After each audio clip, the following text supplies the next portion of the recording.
Dear viewer, you are welcome to this platform once again. And we are here on the subject of admonition. Lie low in life. Number one. The Lord told me in the course of divine conversation, which I was privileged to undertake in His holy presence, He made a statement that got me bamboozled. He said, harbinger of the last covenant, know and understand that holiness is secrecy. Holiness is secrecy. Wonder. Then he now looked at me and said, he said, because if I expose the secret of all men and bring all to light, then it will be known to all that everybody has sinned. Everybody has mistake in this life. His word says that there's not one person that doeth good and sinneth not upon the earth. That word can be broken. That is scripture. And in reality, in practical terms, that is what exists. You see? Now, there's what I call too much holiness and wickedness. Too much holiness is when we bring a man-made holiness into the system of the divine. That additional holiness brought about by man's concept, man's mundane concept, becomes too much. And that it can even lead to destruction. If you read the book of Ecclesiastes, the same chapter 7, let us study verse 16 and 17. The word says, be not righteous overmuch, neither make thyself overwise. Why shouldest thou destroy thyself? Verse 17 says, be not overmuch wicked, neither be thou foolish. Why shouldest thou die before thy time? You see, look at verse 16. It says, be not righteous overmuch. And what is the implication of that? It says, be not righteous overmuch, neither make thyself overwise. Because the act of claiming that you are too much righteous, in it lies the propensity of making yourself overwise. Now, what is the outcome of it? As far as the scriptures are concerned, it says, why shouldest thou destroy thyself? That means too much righteousness, too much wisdom. Now, all these are human terms. Too much human righteousness, too much human wisdom, elements of human wisdom, brain work. It can lead. So why should you practice that? Because you destroy yourself by that. Then he also said, be not overmuch wicked, neither be thou foolish. What is the implication? Why should thou die before that time? Did you see the difference? The difference is too much righteousness, too much man-made holiness. You can destroy yourself. And what does wickedness do? Wickedness says too much wicked, you can die before your time. I'm sure that one is already generally known. Because if you are in an environment and in that environment you are known to be a wicked man, people will be plotting your downfall. You know, even in some places you see that when people notice, they say this man is an armed robber. They begin to plot. You know. Unknown to the robber, even around the street, for people already know this is a bad man. They begin to plot. You know, petitions can be written to police and robbery squads to different kind of things. His movement will monitor for some time. One day to be no more. He has destroyed himself before this time. There has been too much wicked in that community. But been too much wicked in that environment. You know. But the aspect we are concentrating is too much righteousness. What actually is too much righteousness? Too much righteousness has to do with man-made righteousness. Now, I remember a situation where a man came to me. He belonged to a church that claimed to stand upon the platform of holiness. You know, and the church, among the holy principles they inculcated the consciousness of the followers is that it is a sin to wear tie and wear it. You know, I'm wearing a shirt when you put on tie. The church said it is a sin. And this man came to me Because he was like a worker in that church. And that law is upon the head of the worker. Members can come in, or you can't drive away new members because the church also needs members. But when you have graduated, when you have come to the point of being a worker in that church, you must abide by that. So one day the man just put on tie and put slip because so that the thing will not wave up and down. Oh, when the head minister saw it, senior minister, he got him chastised and suspended him from church activity and removed him from the position he was holding. Why? Because it was said that he has dabbled himself in sin. That is man-made. That kind of activity is not part of the divine aspect of the righteousness and holiness of the Almighty.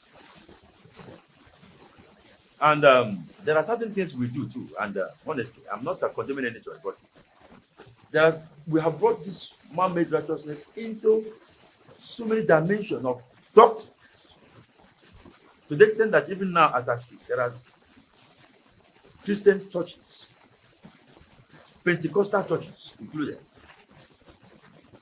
that they classify it as a sin for a woman that you want to marry to be in a private position with you. Our churches have made it as a law that when you want to marry a wife, not all churches, for some, especially those that believe that they are foremost, that they are in the forefront of the projection of righteousness and of the projection of holiness.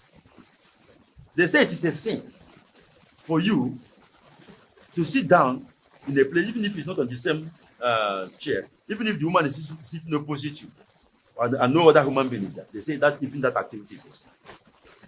No. What is that? And what do they do? When you want to marry a wife, they will tell you that any discussion you want to have with that woman until the wedding day, you will go to the house maybe of a deacon, designated, appointed for that purpose, or an elder, or any senior person in charge of that kind of activity. Then when you go there, the woman will sit down, you will sit down, then the deacon or the leader, the one of the church leaders involved in that, will sit somewhere and be monitoring, with one eye. Even if he turns his back, he will put his ears down on the kind of discussion. What kind of doctrine is all this? And it is flourishing in different dimensions. And the church said that the idea of this thing is to stop people from committing sin, so that they will not fornicate. But those involved in that doctrine, they fail to realize that the Spirit of Christ is the Spirit of freedom. Let people use their volition, use their freedom to choose to do good or to do bad. Because if somebody has that spirit to do that thing, they will come there and still discuss. They will still go. They will have a way of linking up. A lot of network exists in the church along this line. You see a woman, who practices that. He will send her own girlfriend to go and meet the man that, I would have liked to see you privately. Or the man will send another man who is his colleague in that church. Please go and tell the girl I would have liked. They go to somewhere else and see. That thing you are trying to avoid, they still do it. So let them have freedom. It is not a sin for a man to be in a place and discuss with the wife he wants to marry. He has to understand that woman. Because when there's a monitor, a senior man of God, they are monitoring their discussion. They will be discussing, some of the discussion probably may even go in pretense. If they have the spirit of pretense, the discussion will go in pretense. Everybody that will bring out the best. The lady will dress well, wrap her head, probably come with a big Bible. The man will dress well. They will practice what I term as marriage humility. Marriage humility.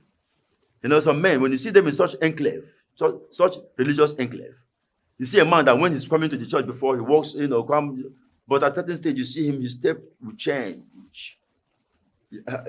When you see, okay, marriage humility has come upon this man because he's not being watched.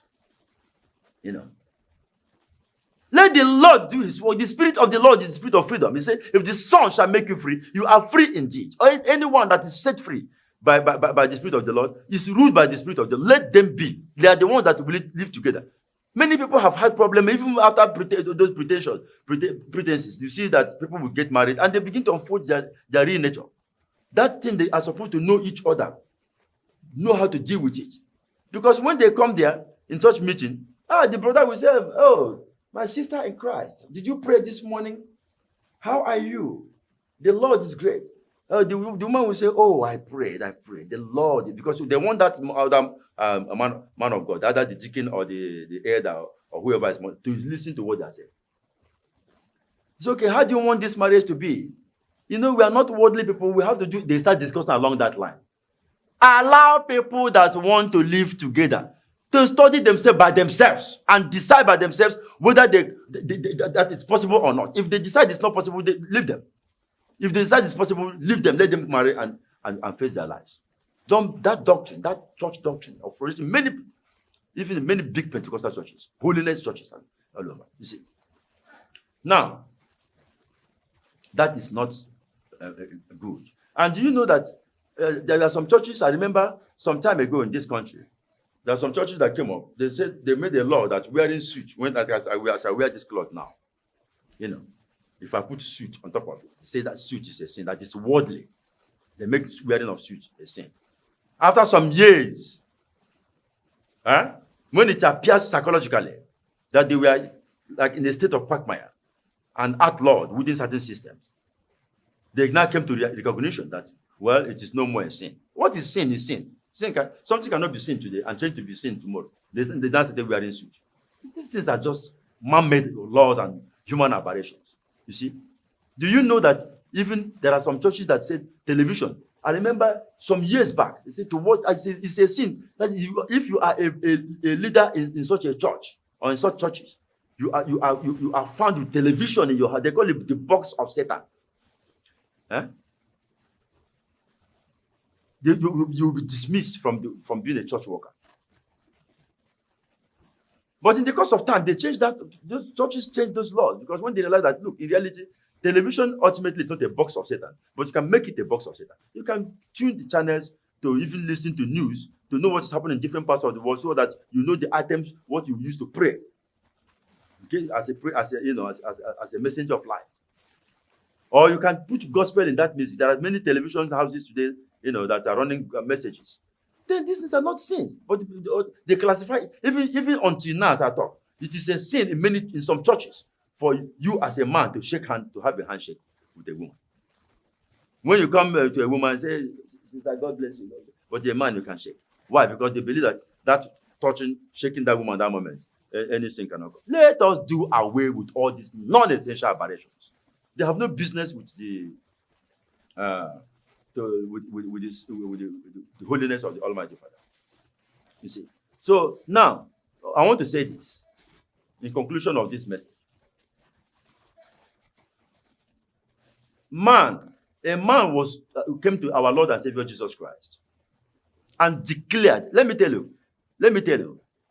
I'm a holiness preacher, and I'm sure that someone watching me somewhere is a holiness preacher. But let me tell you the truth. The Lord has set up a standard of holiness that no 8 man can meet up, and there's no record that any man has made up to that. So that when you are preaching holiness, also know that there's a standard, even in the Bible. A man came to the Lord and asked the Lord, let us read it together in the book of Matthew chapter 19, so that you can be fully aware of the standard of the holiness set by the great Lord Jesus the Christ. And you ask yourself as a holiness preacher, and I ask myself as a holiness preacher, have I been able to meet up to that standard? And if we cannot meet up to that standard, what are we doing? You see, in the book of Matthew chapter 19, verse 16 to 22, we read, "And behold, one came and said unto him," that said unto the Lord, "Good master, what good thing shall I do that I may have life, eternal life?" Verse 17, "And he said unto him," the Lord said unto him, "Why callest thou me good? There is none good but one, that is God. But if thou wilt enter into life, keep the commandments." That 8 man said, he told the Lord. He said unto him, "Which?" Which commandment do you want me to keep? Jesus said to him, thou shalt do no murder, thou shalt not commit adultery, thou shalt not steal, thou shalt not bear false witness. Honor thy father and mother, and thou shalt love thy neighbor as thyself. When this 8th man had all those things, in verse 20, the young man said unto the Lord and unto him, all these things have I kept from my youth, up. What lack I? That is, Lord, all this you've said, I have kept all these things. Tell me something more. I need something more to practice. It was at that time that the Lord set a standard that has never been practiced to this day. Jesus said unto him, if thou will be perfect, go and sell that thou hast, and give to the poor, and thou shalt have treasure in heaven, and come and follow me. Verse 22. But when the young man had that said, he went away sorrowful, for he had great possessions. The Lord told this man came to the Lord, he said, Lord, what shall I do to have life? The Lord said, okay, keep to the commandments. Honor your father and mother, don't commit adultery, don't commit murder, don't do this according to the commandment of the Lord given. Keep on practicing these things, and then love your neighbor as yourself. Live in love with all. The man said he has been practicing that. That man is a holy man in his terms. So it's like telling the Lord, Lord, this standard of holiness you have established. From my youth, I'm established in that one. I came to, so I need something more to practice. The Lord said, okay. You know what? You young man, go and sell everything that you have.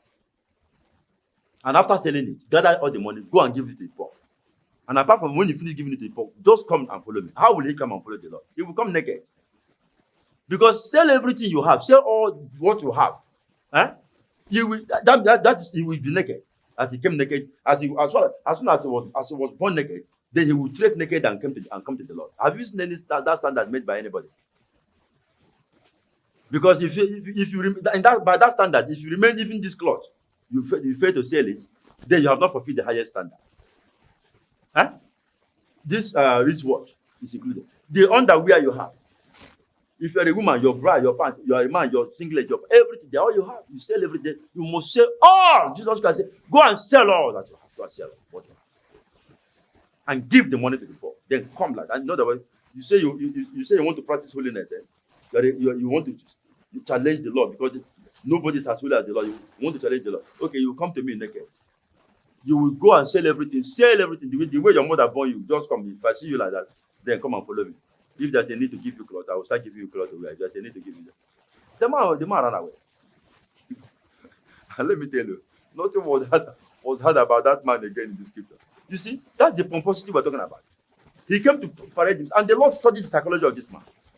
Even when he called the Lord good master, if you see the response of the Lord, it was a psychological approach with the man's inner mental pattern. Because he came in certain level of arrogance. He said, good Lord. The Lord said, why are you calling me? There's no one that is good but God. But the same God that said, did you share? Because the man didn't call him that with an intention of really praising him for what he called him. He came to make the Lord know that, look, I want you to holy man. So when you are declaring holiness and preaching all these things, we go away with man-made holiness. And if you say that you are the ultimate holiness preacher, then Jehovah then, and you are found inside the camp, you are found in suit. Anything have you not seen this? He said, go and sell all that. So as much as we human beings, only the Lord that can practice that. If you want. No human being, no ordinary human being can practice. Human that can never be practiced. And it can never be practiced. That's standard. That's the standard that God is ready to break the law and make May the Lord bless His ways in our lives. In the name of our Lord and Savior.